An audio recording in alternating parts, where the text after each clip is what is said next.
গাজায় ইসরায়েলের হামলার পর থেকে ফিলিস্তিনকে সমর্থন দিয়ে আসছে ইয়েমেনের বিদ্রোহী সংগঠন হুথি। গত নভেম্বর থেকে লোহিত সাগরে একের পর এক জাহাজে হামলা শুরু করে।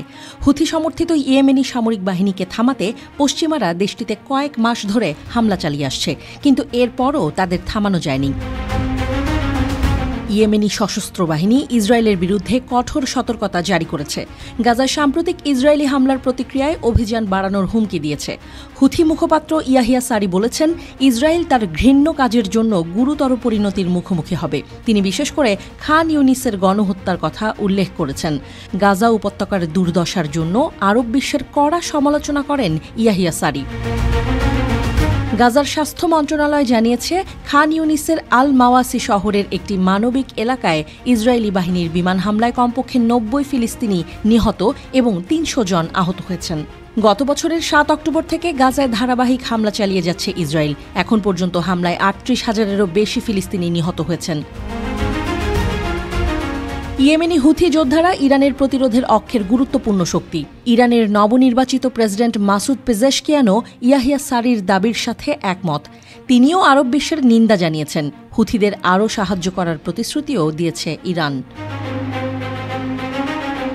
মাসুদ পেজেশকিয়ান বলেছেন, আমরা দেখেছি যে কিছু মুসলিম দেশ গাজা যুদ্ধ নিয়ে তাদের তথাকথিত স্বার্থের ভিত্তিতে কাজ করেছে এবং শুধু বিবৃতি দিয়েই দায়িত্ব সেরেছে।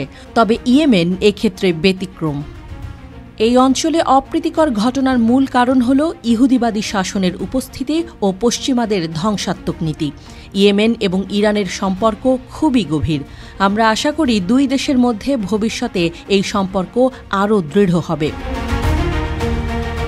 ধারণা রয়েছে, আরব বিশ্বের প্রতি ইঙ্গিত করে হুথিরা সৌদি আরবের দিকেই অভিযোগের তীর ছুঁড়েছে। সম্প্রতি সৌদি আরবে হামলার হুমকি দিয়েছে ইয়েমেনের বিদ্রোহী সংগঠন হুথি। এমনকি সংগঠনটি সৌদি আরবের কয়েকটি গুরুত্বপূর্ণ স্থাপনার ভিডিও প্রকাশ করেছে। ভিডিওর শিরোনামে বলা হয়েছে, জাস্ট ট্রাই ইট। ভিডিও ফুটেজে তারা রিয়াদের কিং খালিদ বিমানবন্দর, জেদ্দার কিং আব্দুল আজিজ বিমানবন্দর, দাম্মামের কিং ফাহাদ আন্তর্জাতিক বিমানবন্দর ছাড়াও রাস তনুরা, জিজান ও জেদ্দা বিমানবন্দরকে দেখানো হয়েছে। হুথির দাবি, গাজায় হামলা বন্ধ ও উপত্যকায় ত্রাণের সরবরাহ নিশ্চিত না হওয়া পর্যন্ত তারা তাদের ইসরায়েল বিরোধী অভিযান চালিয়ে যাবে। হুথিদের হামলার কারণে পণ্যবাহী জাহাজগুলোকে আফ্রিকা হয়ে 3,500 কিলোমিটার পথ অতিরিক্ত পাড়ি দিয়ে গন্তব্যে যেতে হবে। ফলে একদিকে যেমন পরিবহন ব্যয় বেড়েছে, অন্যদিকে সময়ও লাগছে অনেক বেশি।